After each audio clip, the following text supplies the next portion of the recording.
So All right. we are live on YouTube, we're live on Facebook, and we'll be going live on Space as well as the All right. moment we start. Good. Okay, welcome everyone. Good evening, everyone. You're once more welcome to one-on-one conversations with opinion molders, people we consider their opinion very valuable in the nation called Nigeria.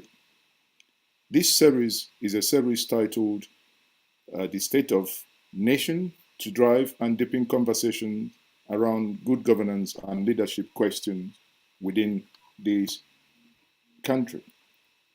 Today, I have a man many of you know very well. He is a publisher, he is the founder, Sahara Reporters, and also he is the 2023 presidential aspirant under the African Action Congress. I have no other person than Omoyele Sowore with us here this evening. Good evening, my brother. You're welcome to Njenje Media TV. Thank you for having me once again. Good evening to everyone out there. So, thank you very much, Sore, for agreeing to have this conversation with me. I would kick off by starting, let me start with what everybody might be aware that happened to you recently. We woke up about 3 weeks ago, and all we heard was that Sore has been arrested once more. And eventually, you appeared and said that that ordeal was as a result of an individual many would consider a socialite in the person of Ned Nwoko, that he was behind your deal. Now I have you here in this one on one. Can you tell us more regarding what happened between both of you? Well, I never met Ned Nwoko before, but about 3 months ago, he sent a publisher of a news, an online news platform, who used to be with his Sun magazine. His name is Eric Osage, to reach out to me that he wanted to meet. And I've never told anyone this before. I'm revealing it for the first time on your show. I told Eric Osage that I do not meet people of questionable character. This was followed up by Eric Osage's editor. I don't remember his exact name. He called me on my way from a protest that Ned is very interested in meeting me, that Ned is very influential. He meets with police officers, army officers. If you go to his house, you can find a space there. And I reiterated the same thing. I do not want to meet with Ned Nwoko or anyone for that matter who is politically exposed. So it turns out, as he later told me, that he said he wants Sahara reporters to stop writing negative stories about him.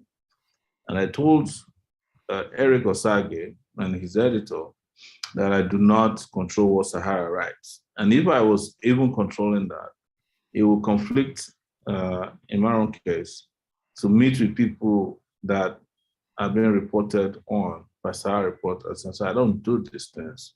So that was last I heard about that meeting. They were pained by it, apparently, that I refused to meet Ned Nwoko in his Abuja mansion to discuss how to kill stories about his activities.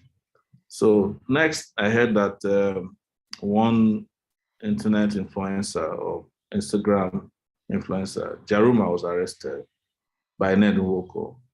And I, of course, weighed in to say that this is wrong to arrest people for freely expressing themselves anywhere, whether it's the internet or whether it's online or offline. But before then, let me say that while I was in detention in 2021 January, I met a lot of young people, boys or men, who were detained at the FCID, that's the Federal Criminal Investigation and Intelligence Department, put there by net, and what they do is they arrest them, frame them up for all kinds of crimes, take them to court, get long adjournments, and they're detained in Kirikiri.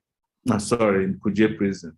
When I spent a night in Kuje prison, we also met a lot of his victims. And I started asking myself, who is this Ned? And how come he has so much influence within Nigerian police to put people away in prison? And Jaruma's ordeal confirmed that to me. When we put a lot of pressure on him over the Jaruma case, Jaruma was released. But I heard he was really upset with me. So one day when I was coming out of the Federal Court of Appeals in Abuja, I was waylaid by trucks of plainclothes policemen and uniformed policemen. They said I was under arrest. I thought I was being arrested by the DSS.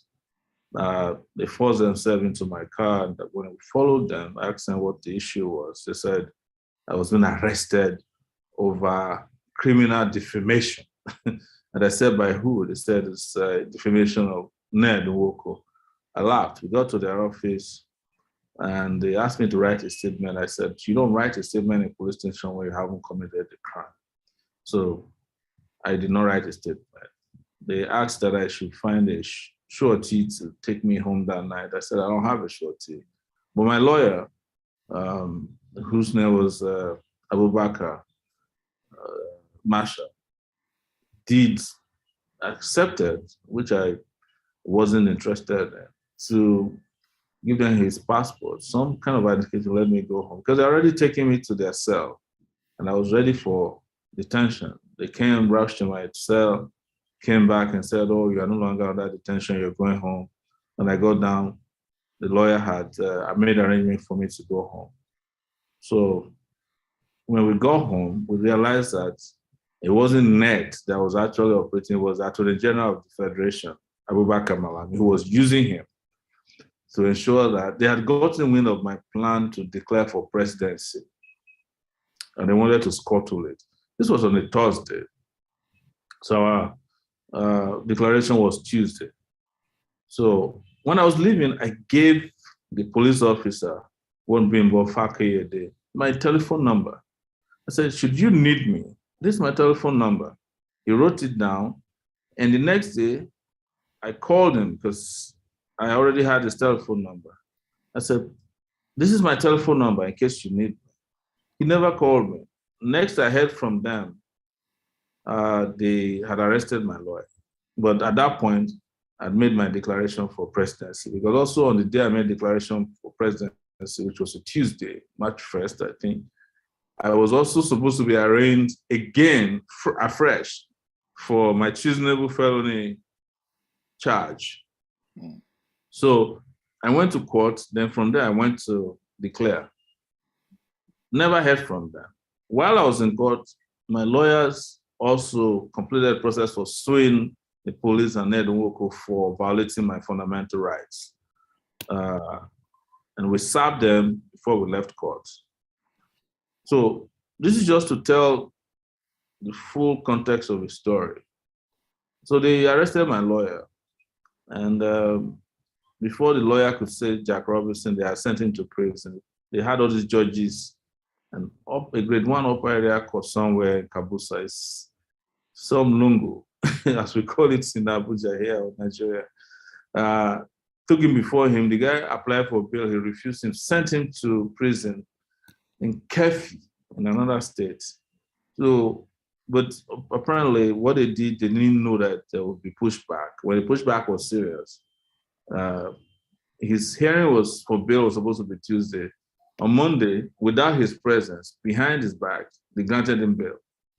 And when on Tuesday, I went there, he was released. But before Tuesday, I went to the police on Monday. I said, I heard you're looking for me. I gave you my number. What's the problem? You know, they descended on us, myself and those who accompanied me to the police station. You've probably seen the video. Beat them up, arrested them. They injured innocent civilians who came with me to the police station. Tuesday, I went back again. They released me after they said I should get somewhere to grant, sign bail papers for me. Brought another lawyer. He did. They asked me to bring a level 17 federal officer. I said I don't have, and I would never produce one. But I committed no crime. Anyways, it took only 30 minutes on Tuesday before I was let go. So, but on Monday, they slapped me with the so-called charges for. Now, on Monday, when they brought the charges by a police prosecutor, there was nothing in the charges that says defamation of character. Now they're citing me for cyber stalking. Who are you stalking then? They say I was cyber stalking Ned Nwoko. And one of the charges, there are 3 counts. One of the charges was what I said after I was released on Thursday. So they had no charges against me, technically, before my arrest. The only part of the charge or the charges were related to my pronouncements after I was released on Thursday night. So it meant that there were no allegations against me when I was arrested. But they had 2 other allegations that were related to Sahara Reporters. So I was charged with Sahara Reporters as one person, as an entity, and Sowore Omoyele. But the only part that related to me was my pronouncement after I was released on Thursday night. Technically, it meant that at the point I was arrested, there were no charges against me. There were no charges against you. There were just trumped up charges. And Ned is known to be in collusion with the very corrupt hierarchy of the police force. And I told them to their face, I said, this police is useless. Otherwise, there was no basis for this. First, you don't arrest a journalist for doing his work. Secondly, you don't vicariously hold an individual responsible for, reporting done by a journalism platform that is duly registered and is a separate entity. Sahara Reporters is registered in New York State as a separate entity. That's where we operate. That's where we pay taxes. In fact, they were aware of this to the point that they wrote letters already to Sahara Reporters complaining that they want a retraction. But while they were doing that, I think this idea came to them that we needed to stop Sowore's declaration for presidency. So let's use this as an excuse. I mean, listening to this, these would sound like silly and childish vendetta. But again, I mean, that's Nigeria. That's Nigeria for you. But let's come down to, the reason why I wanted to make this clarification before we move into the topic of this evening, which is more towards your political declaration, is because this is something of public interest. Yeah. And when something like this happens, there are stories all over. No one ever hears from the horse's mouth or from the individual in question. Hence, I throw this up. Now, to make more clarification, you are still restricted to only Abuja. That's correct. That's correct. Yes, there's a court order that restricted me to Abuja since 2019.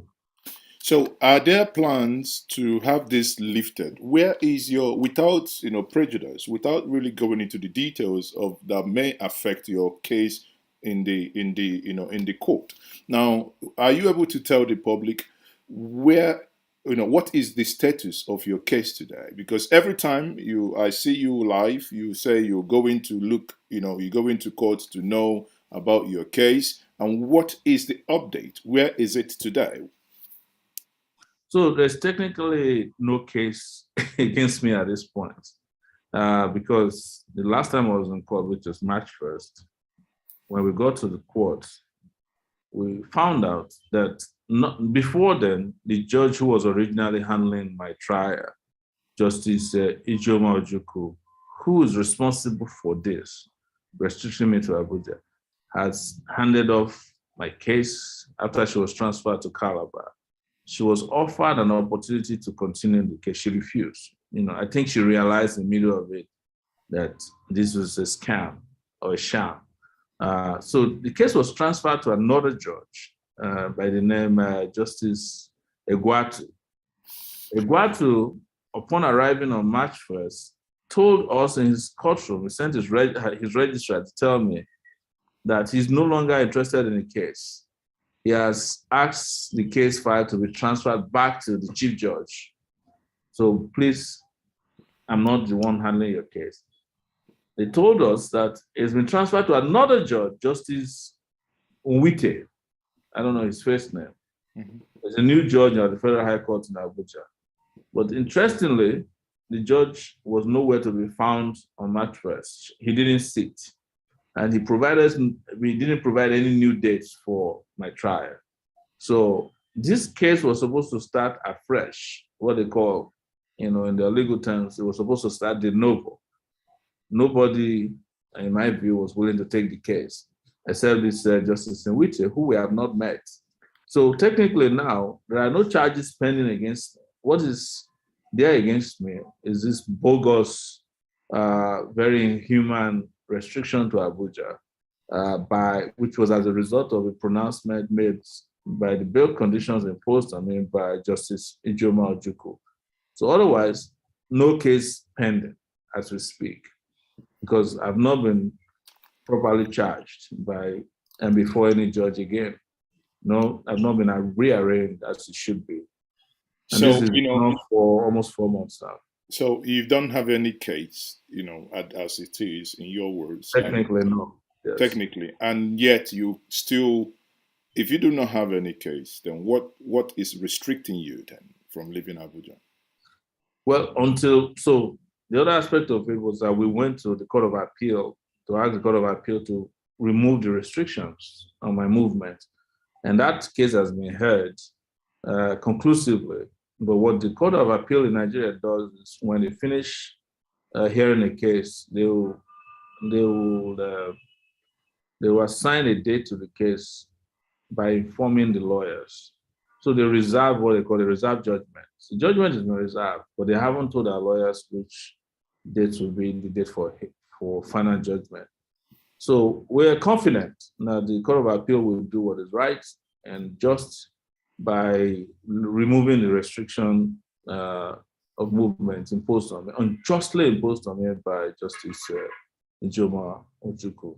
Okay. Now we talked about this restriction that you basically suffering now, and at the same time, because you've been restricted to Abuja, you declared for 2023 in Abuja.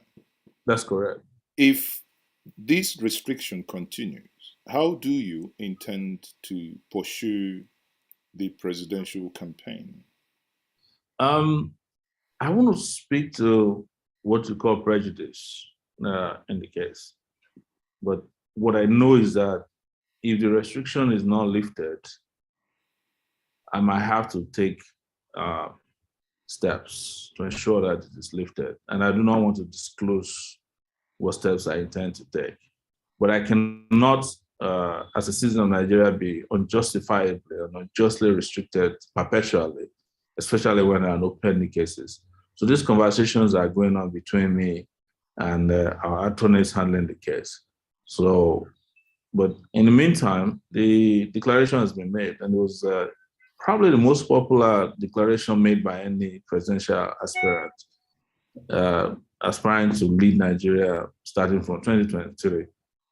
We had a hall in Abuja that was filled to the brim, and there was an overflow outside. Of course, we had to use third parties to rent the hall, otherwise they wouldn't let us use the hall. And when they found out it was me, they switched off the AC in the hall. But people stayed for hours just to ensure that this was done. But this is tough for history, as you know. When you're dealing with dictators and violators of rights, political and fundamental rights of citizens, they could go to any level. But we're confident that the Court of Appeal will give us a date soon and make a ruling or give a judgment over the legality or otherwise of my restriction to Abuja. But in case they don't, there are more than one ways to also campaign. COVID taught us a big lesson about how to operate without physically moving. Yeah, Sure. I mean, that's just one aspect of it. That the others I won't disclose at this point. Okay, so if you talk about campaigning, and if we come back maybe on this restriction, then the question then will be again, who within this government? Because when we say government is a general term to define who the people governing right now. Who in this government do you think have the interest to continue, or rather for this restriction to continue and not to see you go to the field and do your campaign? And why do you think they have that fear of you even venturing into campaigning and to become the president? The fear started since 2018 when I declared for, when I ran in the 2018 election. You remember during that period also, they ensured that I was not allowed to participate in debates.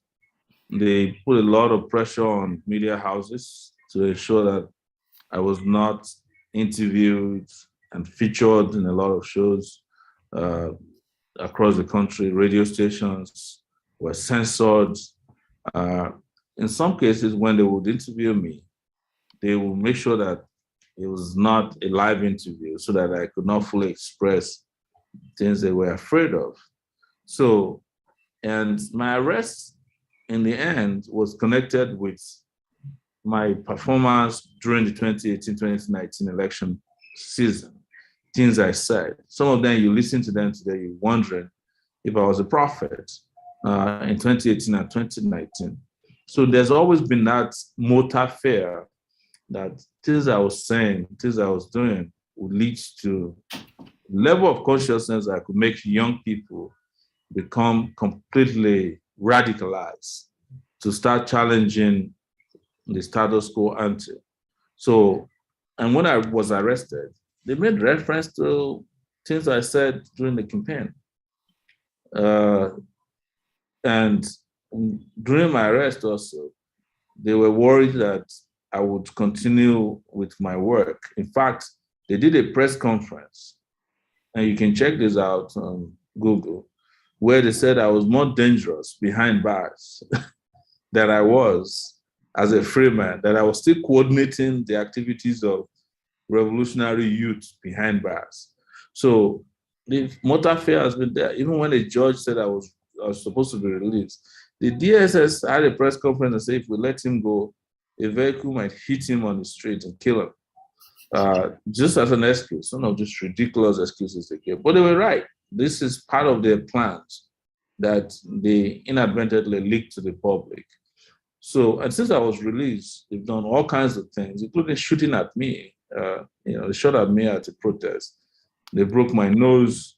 And you're aware that my younger brother was Yes. assassinated on the highway.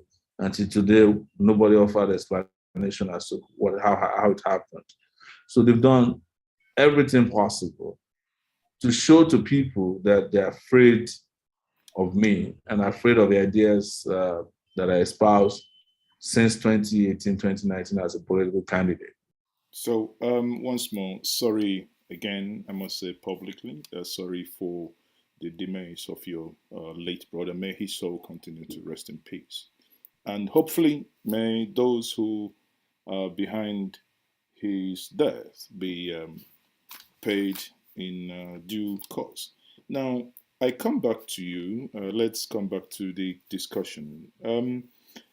There is this conversation, which I think in 2018 you were part of, which is called the third force. Here again, in 2022, there is another conversation of a third force.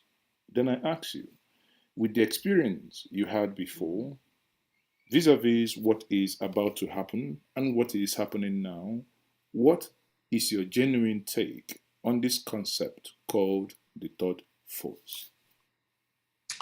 You know, Mazi, I do not, I don't subscribe to the idea of a third force.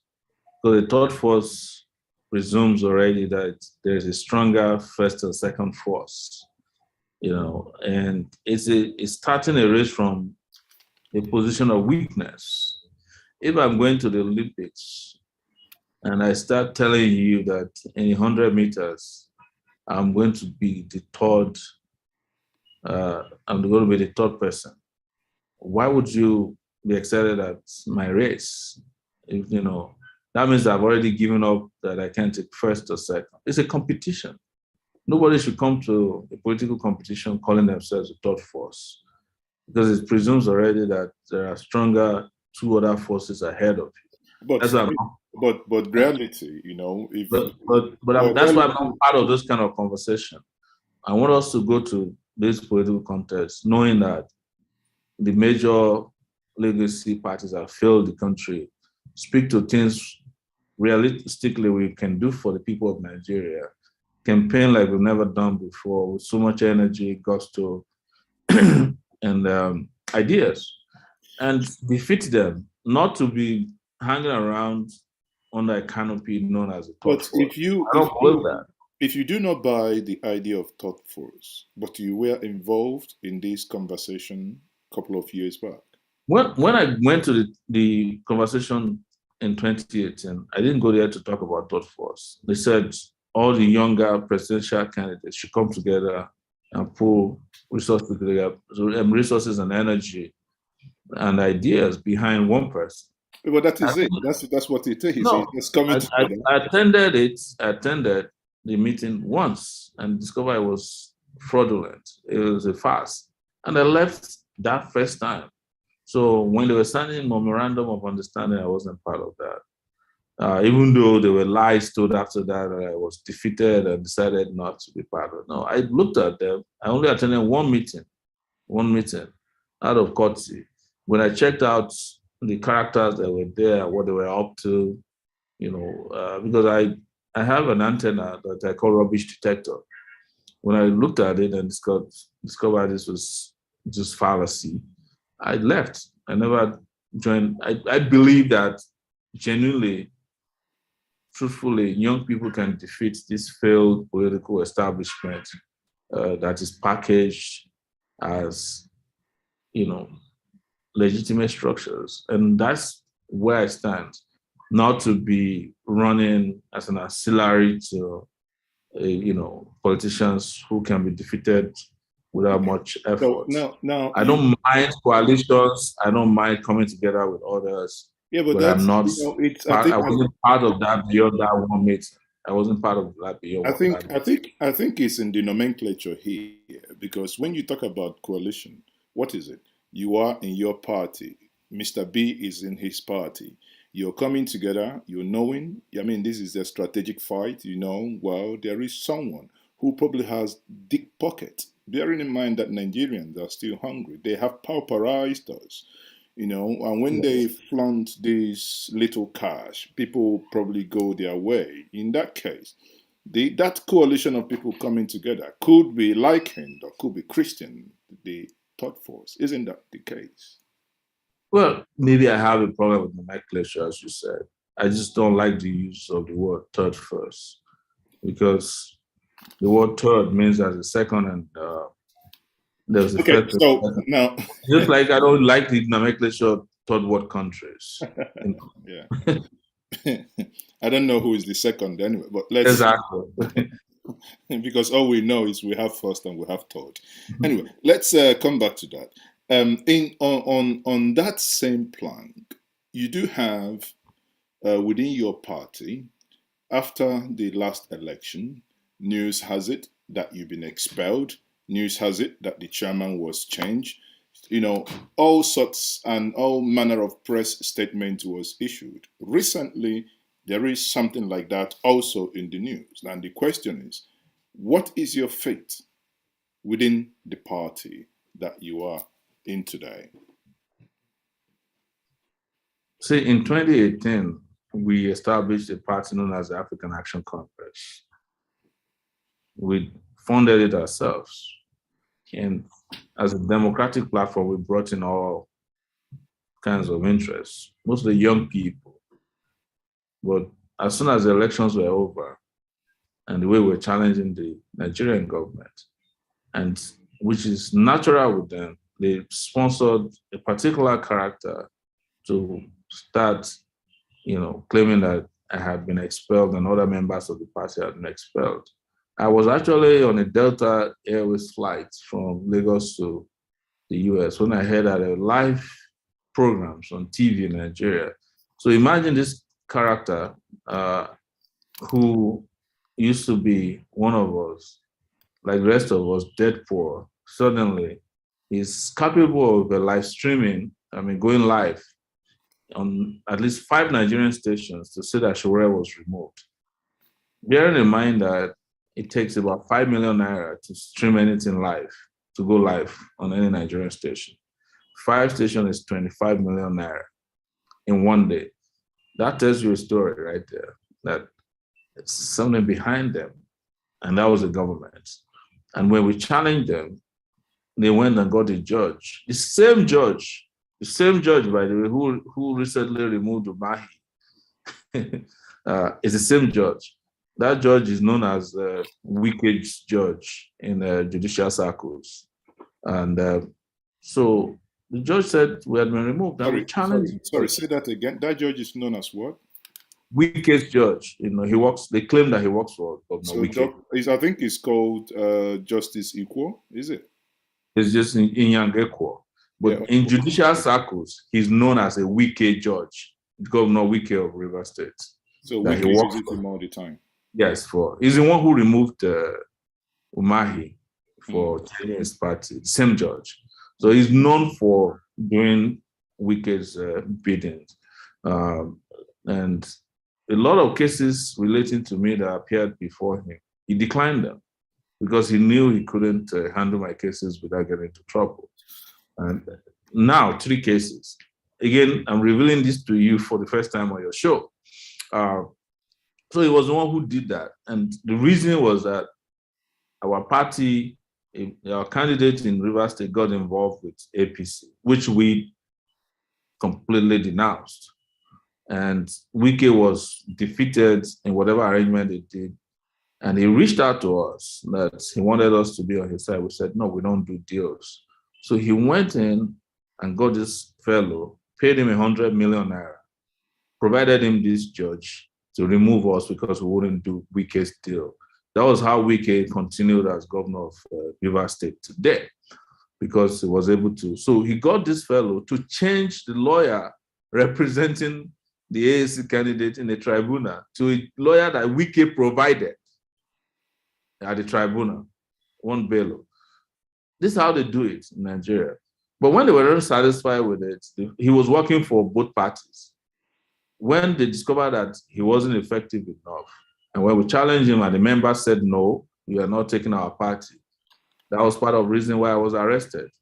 And while I was in detention, he went and held a convention in Imo State without any member of the party. The convention was also streamed live to say that he's the new chairman. When I came out of detention, we challenged him. And when I came out of detention, we were able to participate in Ondo election, local government elections. But still, INEC being another corrupt organization that is being used by the federal government was giving him recognition. But when you talk about the control of the party, we are totally in control of the party. But as it is, yeah. So you do not envisage a situation whereby after, in the next couple of weeks, we might wake up and read that again, officially, the court has affirmed that Sowore is not a member of this party. In that case, putting a nail to your question. It's not possible to say that I'm not a member of the party. We have approached the Court of Appeal for the sake of resolving the legal part of it. It's both political and legal.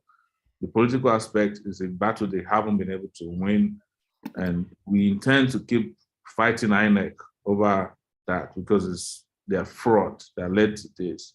In fact, when the INEC lawyer came to the Court of Appeal, they admitted that the lower court had no right to intervene in internal party affairs. INEC admitted in their own court filing that both the lower court and themselves had no right. But regardless, that the Court of Appeal should not get involved in the matter. But the court will decide that. But it's a political matter for us, and our members across the country, in their thousands, if not millions, are willing to confront INEC. Our position is that the INEC chairman, Mahmoud, who is now the person there, should not be allowed to conduct elections any further. This man has never conducted a free and fair election in Nigeria. In addition to so many of his members and commissioners who are now officially known as members, who are officially nominated and I can't carry members of the APC. So You know, if you are accusing the INEC chairman, what happens to the last concluded Anambra State election, where many believe that that election, well, could be argued so far so good that that election was free and fair? what you should ask yourself in the Anambra election is what is the percentage of participation? Well, there was a very No, very high level of voter apathy, but that's again, that's so you don't call that the reason why well, Anambra.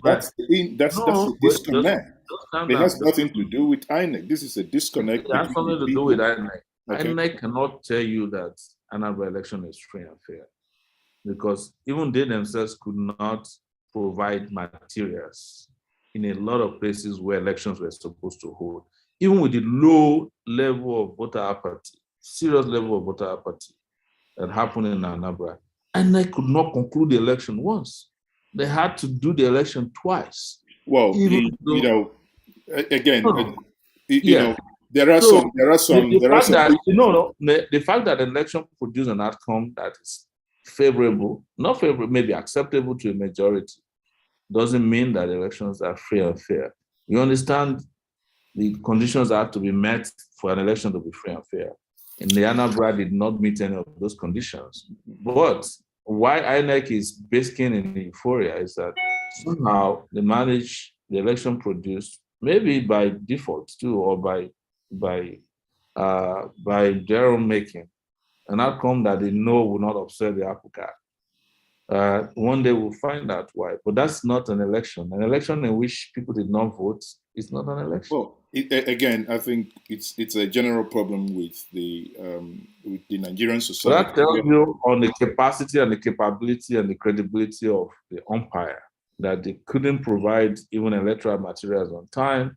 And in many places in Anambra, even in places where there was no crisis, INEC failed totally. Because as you know, a lot of the ad hoc electoral officers who were appointed by INEC resigned en masse because of the crisis related to IPOB in Anambra State. So we shouldn't use the outcome of the election to judge the credibility of the No, election. that's fine. Let's move on to the next point here. There are you must have heard about this. Obviously, as a journalist, you must have also you will definitely have opinion on this. There are people who believe that there is quote unquote those called owners of Nigeria. And there are also people who believe that you cannot win election in Nigeria against men of deep pockets. If I put these two together, what does that tell you about the Nigerian society? Do you believe that indeed there are those that could be considered owners of Nigeria? Do you need, Sowore, do you need their consent in order for you to win the next election? No, completely no. I have always been opposed to any form of ownership of political spaces, persons, and ideas to the point that you have to go back and worship anyone. Maybe I could be correctly referred to as an iconoclast. And I'll give you an example, which is what happened to me in 2018. In 2018, 2019, when I was running, I got a lot of people inviting me to meet former President Olusegun Obasanjo. I refused to go meet him. There were people who said, if you don't see Babangida, you can't even campaign in his state. I refused to go there to meet him because I said, you cannot rescue Nigeria by going to the same set of people who destroyed Nigeria. So I'm completely opposed to the concept and the idea that some people own Nigeria. They don't own Nigeria. It is Nigerians that allow themselves, some Nigerians that allow themselves to be owned. I cannot go back and believe that the Babangida that we pushed out of power in 1992, they owns Nigeria, owns me. I can't go back to believe that Obasanjo, who couldn't win a third term, regardless of how much money he had and the machinations and manipulation, owned Nigeria. These are completely concepts of subjugation that have been internalized by some people. The reason why people like us are running is to get rid of this concept, both mentally and physically, of the fact that some people own Nigeria. I don't believe that. And I don't want to believe that. I can't even accept that. I can't live with the idea that some people must endorse you before you can run and become relevant in your own country. So, but I'm not in any way discountenancing the fact that they exist. I just don't believe in them, and I do not belong to a group of or persons that genuflex on the altar of following God. So, would that then mean that everyone whom you met and consulted in the run-up of 2019 election in 2018 and 2019, and that none of them could be classified a person of deep interest in the Nigerian project? That would be correct. None that I know of was consulted based on this concept. In fact, you remember that one of the big issues I had during the 2019 election was my refusal to go to big churches, to allow pastors or imams to place their hands on my head and kneel before men. Uh, I once attended to a traditional ruler in Yoruba land, Yoni of Ife. When he kept me waiting for 3 hours, I told him that it was wrong to treat anyone like that. And I refused, as a result, to participate in palace rites. I was tear gassed and beaten up and almost killed in his palace because I refused to uh, participate in those derogatory and demeaning and dehumanizing rights in his palace after keeping me waiting for 3 hours, which I'm sure he wouldn't have done to some of the owners of Nigeria that you're talking about, because they're the ones who put him there. So subsequently, I did not go to palaces because I realized that it's a waste of time. Most of these traditional rulers have sold their soul to the owners of Nigeria. Sure.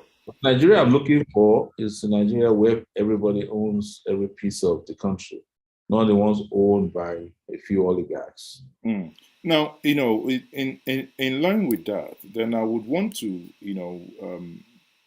know what is your strategy in beating those that many Nigerians, you and I, and many others could consider men with deep pockets. And when we say deep pockets, our money that they've commingled and they are now using it against us. What is your strategy in dislodging them and getting yourself One elected? of the strategies I used in 2019 was,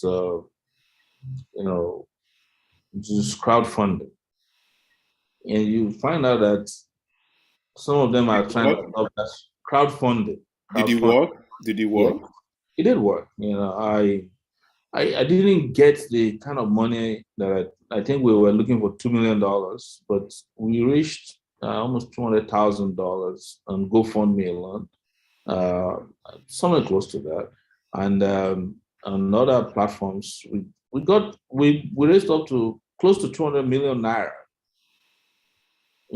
via crowdfunding alone. And I wasn't surprised when recently I heard Peter B was interested in contesting, and the first thing that was announced on his behalf was that they would crowdfund. You see, if you do that right, which is something innovative that we did in 2019, you can outrun this whole so-called deep pockets. Because the moment people donate to the process of recovering and taking back their country, you'll be surprised how much uh, involvement they have. The moment people donate, it's their own way of buying into the stakes of, That's taking back their country. And we will use that strategy again. that's But it's not, at the moment you have people on your side, less money you need to spend. It's just a matter of moving people to that level of consciousness where they feel like, this is our country and we don't have to sell it or, be, commodities in the hands or pockets of the so-called big pockets and godfathers. This idea is to defeat them and to ensure that we confine them or consign them to the dustbin of history forever. That's a very, that's a very good point you made there. But it will raise another question, which is, you know, are Nigerians really, in your view, really ready to be free and do the needful for themselves? Because at the end of the day, you see in the day of election, people will be taking, now we see them in the Lagos axis where people are, given petrol in jerry cans, and some are printing their faces and rice. Some even go too far as going to London to do their adverts. And, in these ways of campaigning, question is, in line with what you said, are Nigerians really tired of this old system and wanting to liberate themselves? Do you have that impression that Nigerians are really tired and they want to do something? Because if they were, in 2018, 2019, you were in the ballot. And you can see where, in the scheme of things, where you people eventually landed. So first, let me address the issue of 2018-2019 election. There was no election in 2018, 2019. I mean, 2019. It was a selection process. INEC, which I've talked about a bit, just allocated votes to suit the agenda of the ruling parties or the major parties at that time, right? Just take that to the bank. The second aspect of it is whether Nigerians are ready to be liberated. They are. But even those who are willing to be liberated need liberators. They need people they can trust. Over the years, because of the way politicians have packaged themselves and scammed the Nigerian people, the expectations had waned. And you can see that in the number of people who engage in the electoral process these days. Less and less people are voting because they've lost faith in the electoral process. But what I've seen in the last 3 years, since 2019, is that the level of consciousness has heightened again. And part of how to judge this was the NSAS, protest or uprising, as I like to call it. That many young people coming out at the same time to confront a behemoth that they've perpetually been afraid of is a sign that something has shifted. If what we're doing is to translate that into political, progress for the country at this point. But liberation, yes. Will I admit that there's need for more work because you're up against people who understand that Nigerians want liberation and they want to keep painting the impression that they don't. And the reason that is somehow acceptable is because over the years, they have pauperized Nigeria. I mean, imagine a political class that brought Nigeria from prosperity in the 70s and 80s. And some 40 years later, they've turned the country that is the sixth largest producer of oil into the poverty capital of the world. So they've done a fantastic job just destroying the integrity and the dignity of Nigerian people to the point that, hey, the people have been beaten to stupor that, you just find people have almost given up on becoming free. Okay. And a good number of them have also fallen in love with their oppressors. Well, that appears to be a reality. That yes. We've come to a stage where people love the oppressors. Now, but let me ask you this question. Assuming this is 2023, can you tell Nigerians why they will vote Omoyele Sowore? If I start talking about why they should vote me, we'll be here to next day. Narrow it down in 1 minute, then we'll move into your program. Let me just say this, is that if you live in a country where you have a person, because I can't call myself a young person anymore, who has lived through 32 years of continuous, consistent struggle for good governance, who has never bowed to any of the Babels uh, in your country, who has never, been part of any fraud, never been part of any collusion, never been part of any subjugation, never been part of any crime against the people of your country, who has consistently said this is what is good for the country, starting from his university days to his adult days. I think if I wasn't sure, I would trust that person any day better than all these criminals, and I'm not afraid to call them criminals, who have been engaged in murder, genocide, massive corruption, stealing of public resources, who have done every economic, financial, physical crime against your country. Who are lacking in intelligence, exposure, who are lacking in physical and mental abilities to govern any space, as they've demonstrated by their own records. Uh, it is like choosing between darkness and light. And I Mhm. would always go with light. Okay. Now, what is your program that you intend to do if elected the president of Nigeria? Would you be able to do that in 2 minutes to tell Nigerians the key programs that you would pursue if elected president? They will start in this order of priority. And my first priority will be to restore security to the country. And when you're talking about security, I'm not talking about physical security alone. It has to be economic uh, security first. That is to bring economic security, social security by way of social justice, fair and just distribution of resources back to the people of Nigeria. The second most important for me will be restoring electricity.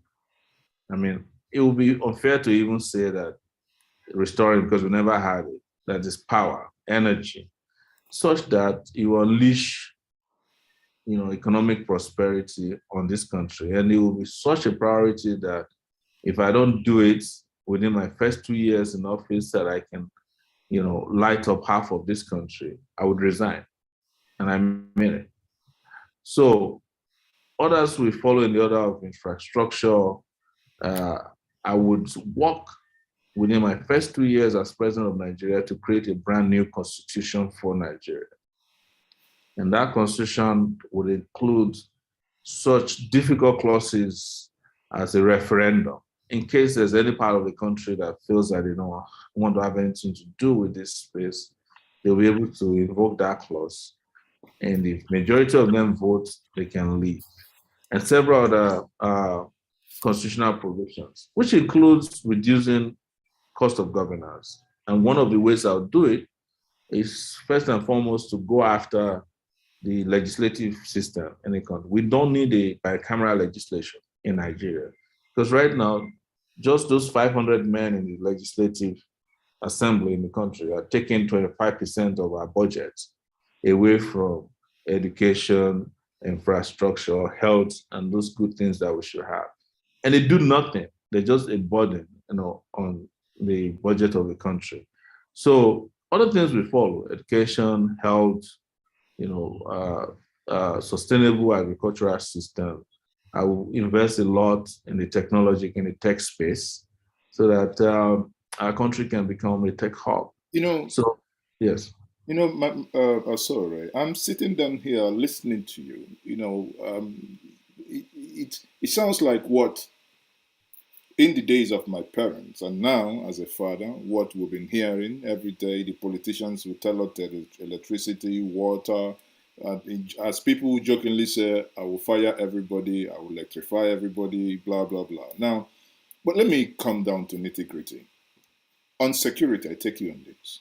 yes, Assuming you are the president, assuming you elected the president, what will yes. be your approach to the agitation within the Southwest led by um, Sunday Igboho and the agitation a friend you've met, that is Mazen Namdekano as well. What will be your impression and what will be your strategy in dealing with these men if you are today the president? What is it that you will do that this current government is not doing? The current government doesn't understand nationhood. They don't understand that when people are tired of a nation, they can rise, and the best way to handle them is not to clamp them into jail. You invite them to a roundtable conversation. And my own roundtable conversation is not going to be a perpetual roundtable conversation that seeks to bribe these men into submission, because even if you bribe them, some other persons will emerge from those agitations because they are legitimate and real self-determination agitations. But I will invite them first and foremost. But while that invitation is on, as I mentioned earlier, we will start a process of creating a constitution that can address those agitations fundamentally so that they are codified in the constitution of Nigeria, what the Igbos want, what the Yorubas want, what the Niger Delta region want. These young persons are not the first persons to agitate, for self-determination. It started as far back as the Isaac Dakaboros of the Niger Delta region. So they're not new, but you don't you don't shut them up by clamping them into prison. That's why I go to court all the time to remind the people of Nigeria that Nnamdi Kanu hasn't done anything wrong by asking for freedom for his people. It is Nigeria that has done wrong to the Igbos. And as I mentioned, I don't think it's fair or right to classify me as just every other politician. No. In fact, I hate to be called a politician because the things I'm saying to you are things I understand deeply and fundamentally to the point I understood them. That's the reason why I took my time to meet Nnamdi Kanu in New York City. We met. I sought him out. I couldn't ignore the social aspect of, the social movement that he's leading. And I asked him, instead of asking for Nigeria to break up, why don't we all pull our resources together and push away the people who are making you feel aggrieved? And he said, we've passed that stage. Well, I don't think we passed that stage. It's the same thing. I reached out to Sunday Igboho. When his people were arrested in this Abuja, I go to court on their behalf so that I could understand what they're fighting for better than I already knew. And I discovered they all have legitimate complaints about the way the Nigerian nation or Nigerian country is run. Nigeria is not a nation. I would not lie to you. But now Yeah. especially the So, Southeast. but the problem cannot be resolved without having it codified in a document known as the Constitution. That's why I said within my second year in office as president, we moved towards creating a brand new constitution for Nigeria that will have the imprimatur of all the components, all the component parts of Nigeria in a conference. That is a priority that can solve the agitation. I'm not going to go the route of Nigerian leaders who call them to a conference, find them money, and say, please, please, please, let Okay, me now finish my. I do understand where you're coming from, but if we stay on the security a little bit, in the southeast, for instance, the agitation probably has gotten to a point of you see some semblance of guerrilla engagement, and insecurity is at its peak as we speak. Every Monday people do not go to people are not allowed to Go come to out. work. Yeah. People don't go to work. Even legitimate governments are now beginning to obey that Mondays. A friend of mine who, Even, even security agents don't go out on of Monday. course, no Yeah. one comes out. A friend of mine who works with a federal institution in the state, and I was speaking to him 2 days ago, and he told me that he is now also endangered driving the federal government official car. What used to be Yeah. a thing of prestige now becomes something of endangerment. Now the question is, what exactly, apart from the normal engagement and this level of insecurity that we know now in the northeast, in the northwest, that the president himself has said this, they are the same people, they speak the same language, yet they are committing this level of atrocities amongst and to themselves. Bearing all these things in mind, what are the concrete steps you could take to see that it stops? And maybe are there any time frame that you could do such? I think nobody can give an exact time frame to solve a security problem that has lasted more than 10 years in any country. But here is what people who are dedicated can do. What I've seen about Nigeria is that Nigerian state doesn't have a commander in chief, and it hasn't had for a long time now, particularly in the last 7 years under the Buhari regime. Uh, you see, the lazy way to just to address this would be to say, "Oh, I'm going to buy more weapons," and they'll just go kill all these terrorists and bandits and kidnappers. It doesn't work like that. It has to be multifaceted way of engaging the problems. And one of it, I keep saying, is to have uh, economic security. If people don't have jobs in this country, they can eat, they can feed themselves. You cannot tell them what else to do with their lives. Most likely, crime will be more attractive than anything else. So it's to solve the economic problem first and foremost, and to understand how and why each of the major problems are coming out. In the terrorism aspect of it, it requires multinational efforts. And Nigeria is not strong in that arena too. And you imagine that the Chadian government is stronger in fighting against Boko Haram than Nigeria because Nigeria practically has no leadership. And the international community, who we should be collaborating with, don't trust Nigerian government because they have said it perpetually that our soldiers, especially senior officers, have turned Boko Haram into business. That's where the word that would fire generals came from. That any general who's been involved in fighting the war against terrorism, we have no space in my government. They have to go, they have to retire. And we find fresher, newer hands who can motivate, who have Okay. the ability to conduct these wars or this fight against terrorism at the multinational level and at the local level. Also with banditry, banditry is internal security. We look at our police today, we have the highest number of security personnel in the police, But these are sorry, but 370,000. these are things beyond the immediate policing. Again, I refer No, you it's to the not. It's words. not immediate. It's not beyond immediate policing. I Whoa, go. I I get refer you. arrested. Okay, hold I on. get. I get. I I get refer you to arrested. You are probably not on it. Now. I get arrested frequently, and I know what policemen are doing in Nigeria. They are not doing policing work. Police is no. just there. Let me tell you Maybe where I'm coming from. Let me tell you where I'm coming from. Now I'll go back to the words of Mr. President, where he says that the people, and he said the Fulanese, for instance, that they are one people in one region, one language, yet they are committing these crimes against themselves. Now, you know, if you want to divide the crimes, there are ones that will say, oh, okay, someone took our cow over time, no justice, then we are now moved on in taking another person's cow, in turn, calling it cow rustling, to the point where we've now gone into kidnapping. You are from the southern part of Nigeria. Do you and how do you build that confidence? A people that have lived together in generations are now perpetrating crimes against themselves. How would you be in a position to solve that crime?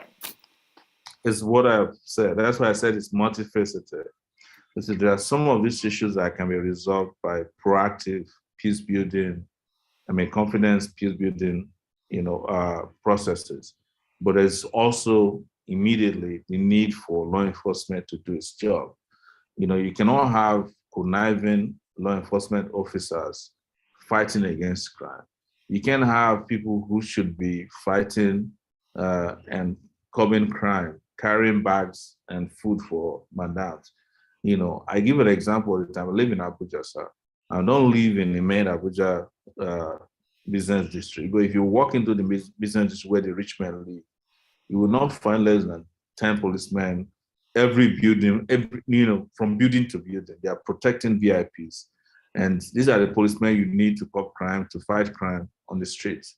They're not doing their jobs. I'm not saying that the issue is as simple as that. I'm just saying it's part of the problem. So you have to face this in a multifaceted way. I want to see the army do protection of the territorial integrity of Nigeria. I want to see police do internal policing work. But you can't police Nigeria if the police is more interested in arresting a Sowore for defamation of character, spending all their energy, wasting their time, whereas terrorists, bandits, kidnappers are roaming free. You cannot go from here to Kaduna. This is less than 2 hours drive and feel safe.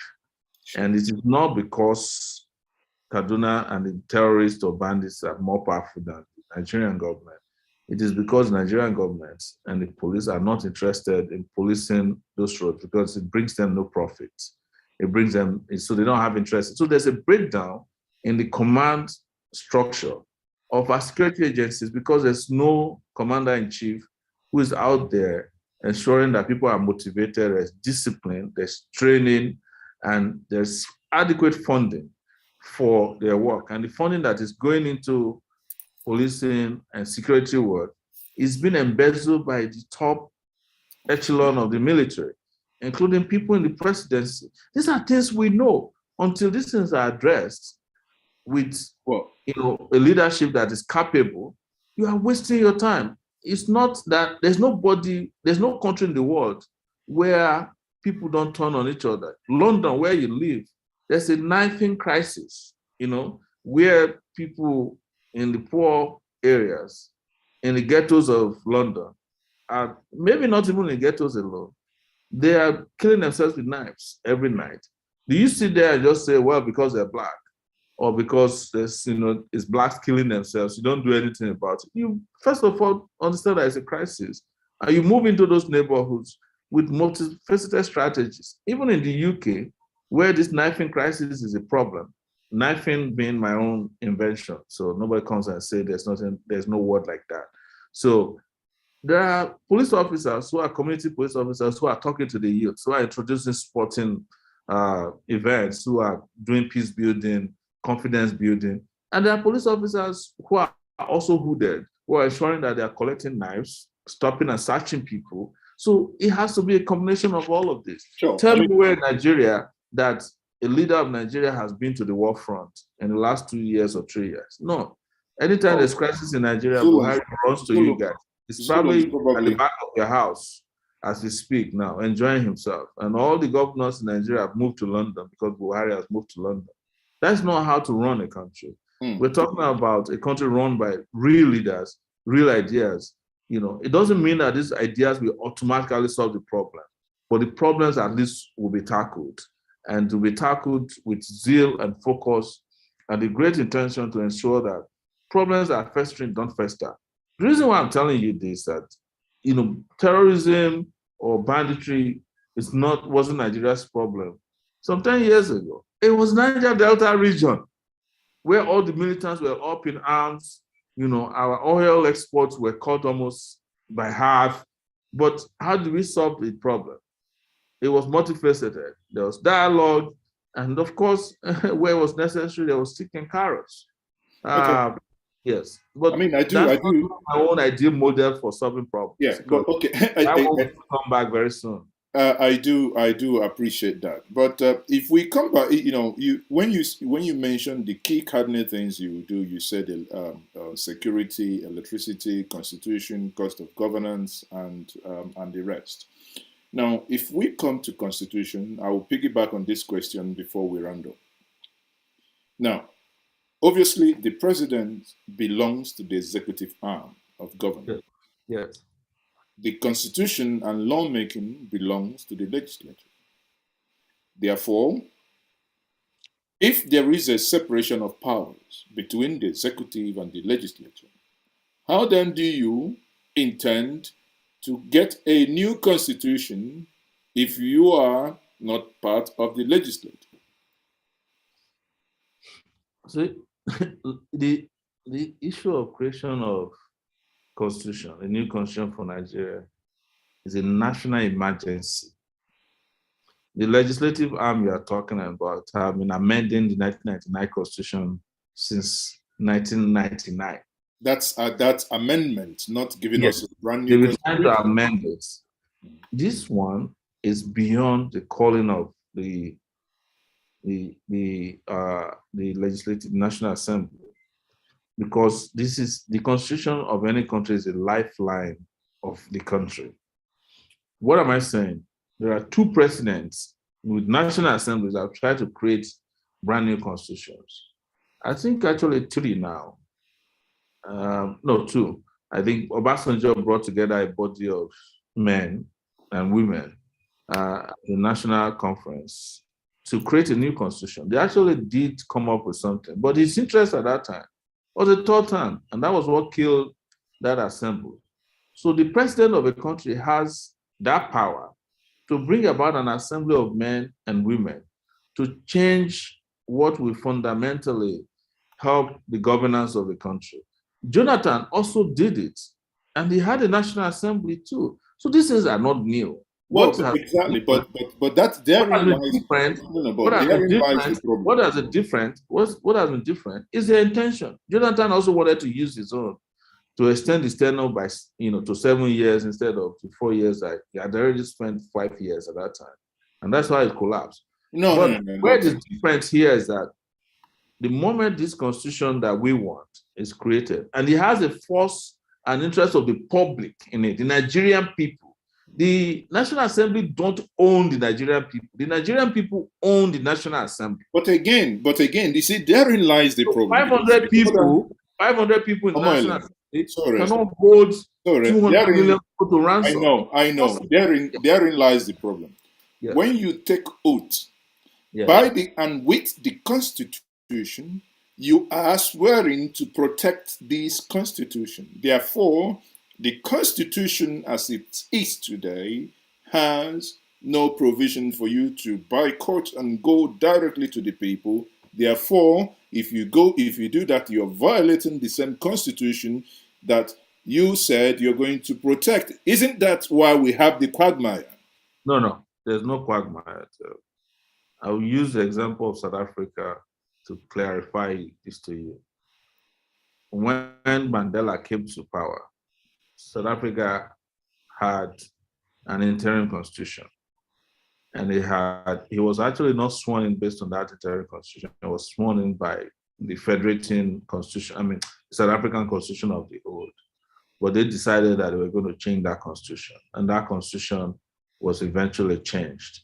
We haven't done anything wrong by jettisoning. My position has been public and well known that I don't even believe in the 1999 constitution.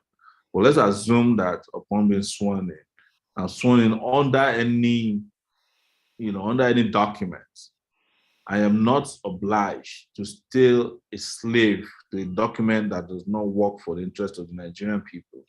As the president of the country, I have a right to push for a fundamental change in a constitution that is not running the country the way it should be run. And that's exactly what I'm going to do. This is what visionaries do.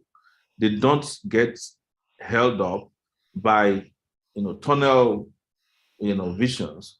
They make their intentions known, and that is why these campaigns are necessary. Sowore is not lying to you that he's going to stick by the 1999 constitution, even as a candidate.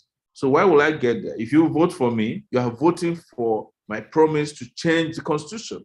Never hidden it. There is another school of thought. If you don't vote for me because I want to change the constitution, well, you're voting for those who don't want to change the constitution. But if I'm voted into office today, one of the reasons why majority of people will be voting for me is because I have said it publicly that I'm going there to change a lot of things, including Nigerian constitution, which is a fraudulent document imposed on the Nigerian people by the military.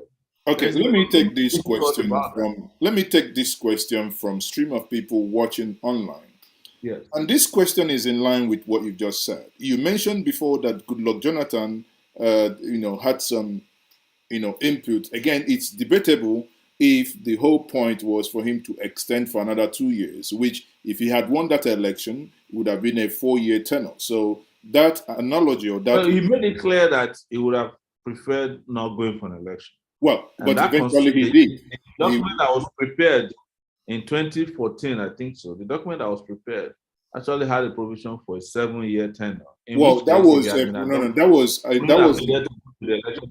I think he that was knew in advance that he would no, probably that lose the election. was a proposition when Emeka Anyoko and I believe Professor Ben Nwabeze then, when they advised for a single tenor that would not start with him, and eventually I think a lot of things were misconstrued. But the question to you now is, if he had done that with intention of the 2014 Confab report, giving that to Nigerians, many Nigerians watching us, especially on YouTube now, are asking, why did you then campaign against him, bearing in mind that he was coming also with these remedy or mixture that will help in curing the malady of Nigerian system?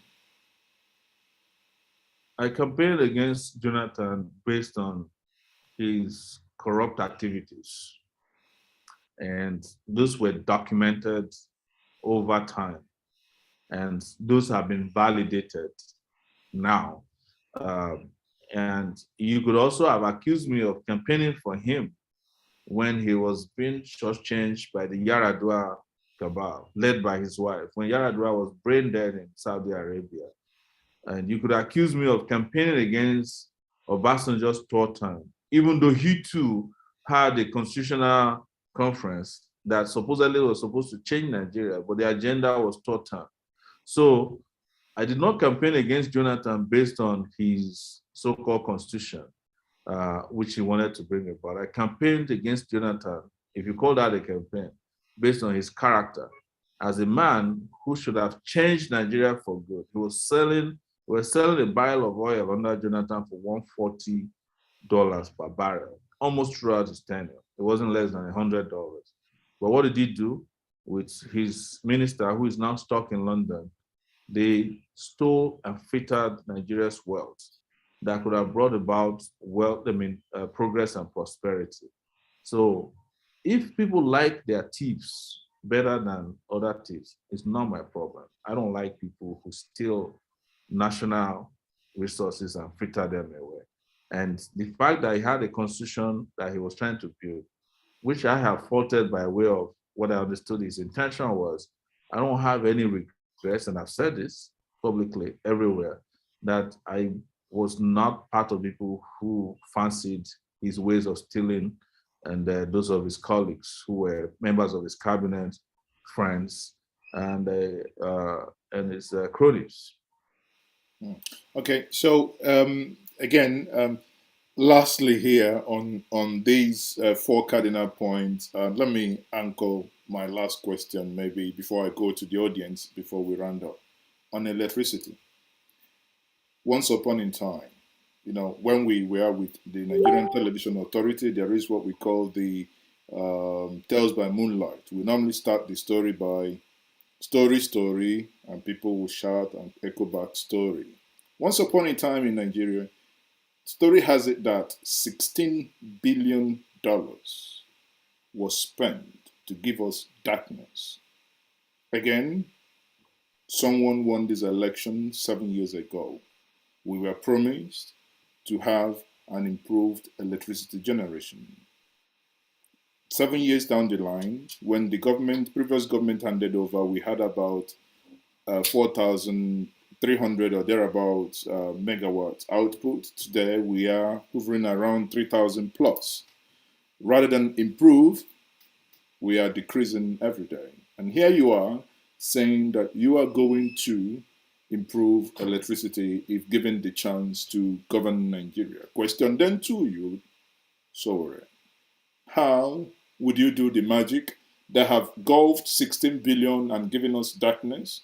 And how would you do the magic with which a general, quote unquote, promised to also do and has failed woefully in doing so, what would then be your magic wand? If this hadn't been done anywhere else in the world, I would have had no answer to your question. But I'll take you to Egypt, where within less than 4 years, as of 2019, 2020, Egypt was able to generate some 17,000 megawatts of electricity, between 17,000 and 24,000 megawatts of electricity. And this was able to power over 40 million homes, 4 years. And what did they do differently?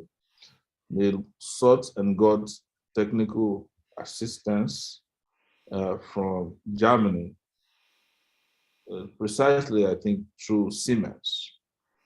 And Siemens came to Egypt. I cannot speak for the corruption or no corruption part of it. I'm not an Egyptian. And it went to work using a mix of energy sources. One of it was gas, solar, and hydro. Went to work, built uh, generating plants that put Egypt ahead of Nigeria within 4 years. As we speak, Egypt is also building bullet trains. Morocco is doing the same thing.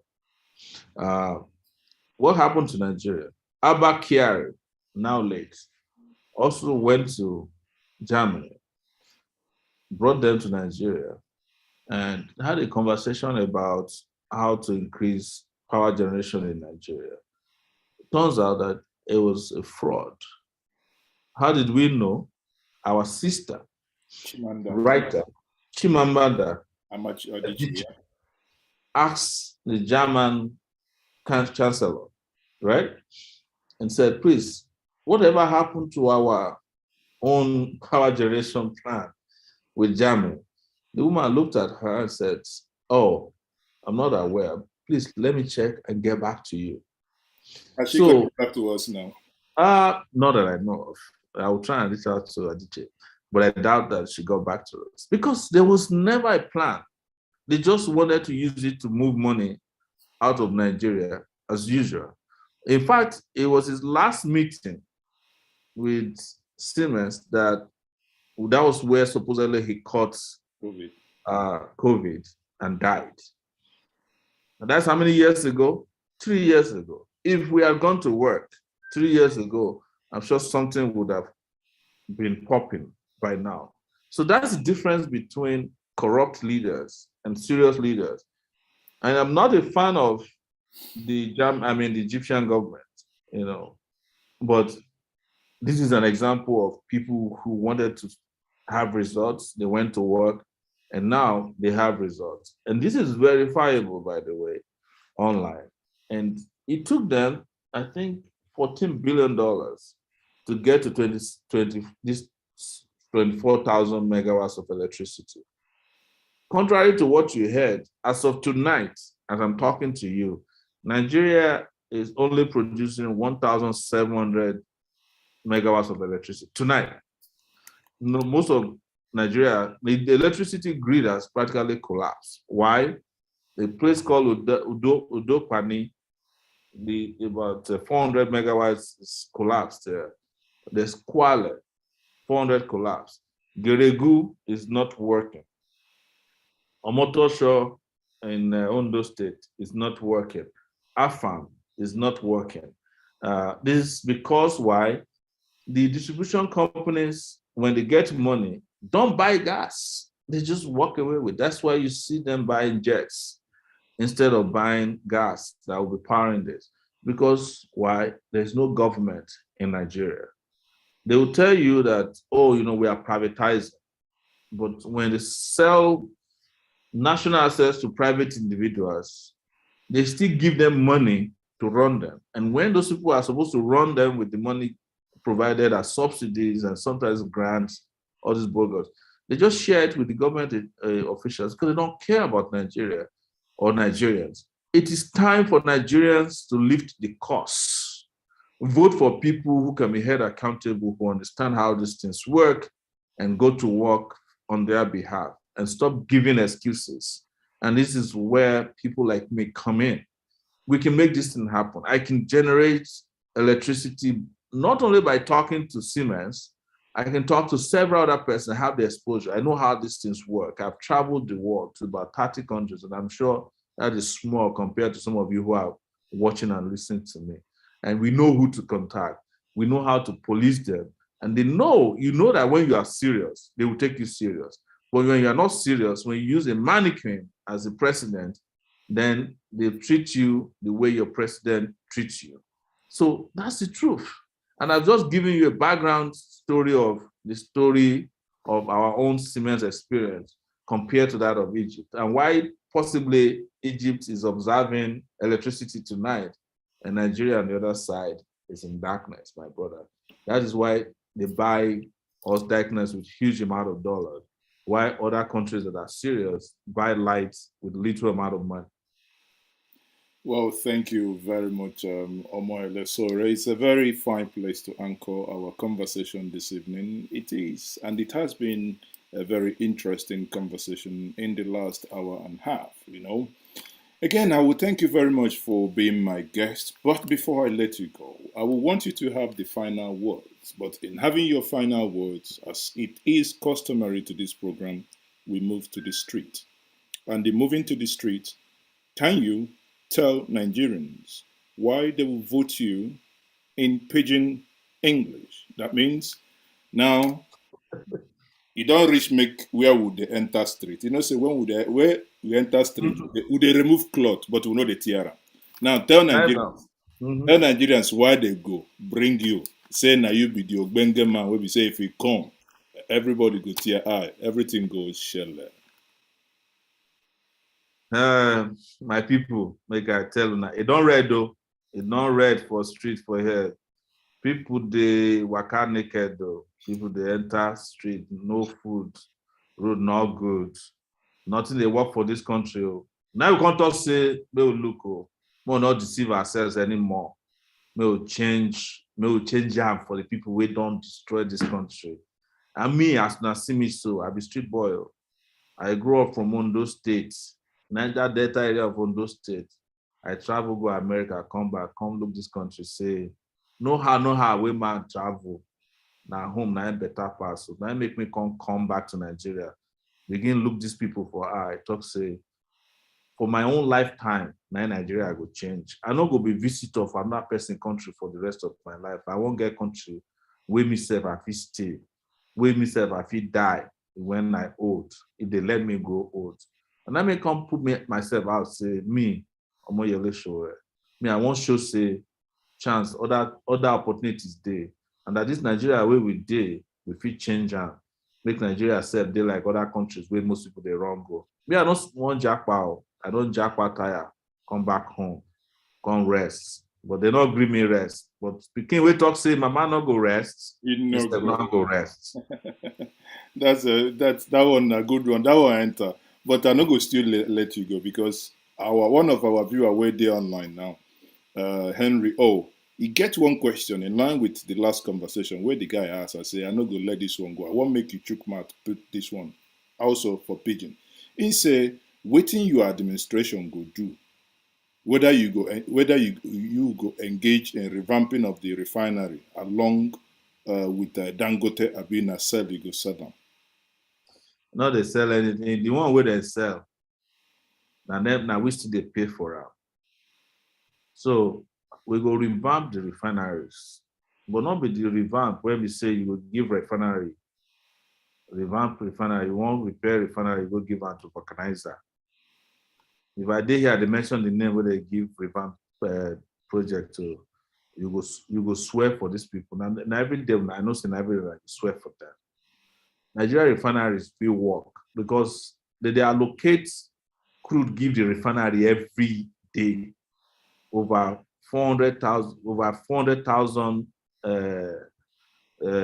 this night they give our refinery. But they sell them. They don't feel repair the refinery because they don't want to repair them. Look at Dangote way they talk about. You don't nearly finish your own refinery recently. Technology we did now, we say if we build big refinery, small refinery everywhere for Nigeria, but they know the interest. They just collect the money, they chop and they claim out. We go remember our refinery, we go make sure that our people they work for there. We don't go sell them because the one where we sell, give them like the power plants. Now we still they use our own money, they subsidize those power plants where we sell, give them. Even though they sell the power plants, give them for below the price where they even build them. Nigeria na crime scene, no. That's why me at the talk and say anybody with big state governor now, will be minister, even president. I don't want the boss to, but when they go to repair the prison we did now because they fit spend some time for inside prison and not be threats. Now the reality of what they take their hand cause and they must suffer. May I not just talk past like that, smart guy. Thank you very much once more, Omoyele Sowore. It has been an interesting conversation with you on this series known as State of the Nation series, a one-on-one with Omoyele Sowore. Thank you once more. He is the publisher and founder of Sahara Reporters and also 2023 presidential aspirant under the African Action Congress. Omoyele Sowore, thank you once more. Thank you very much, my brother. Thank you. Have a good night. You too. Luta continua. Revolution now.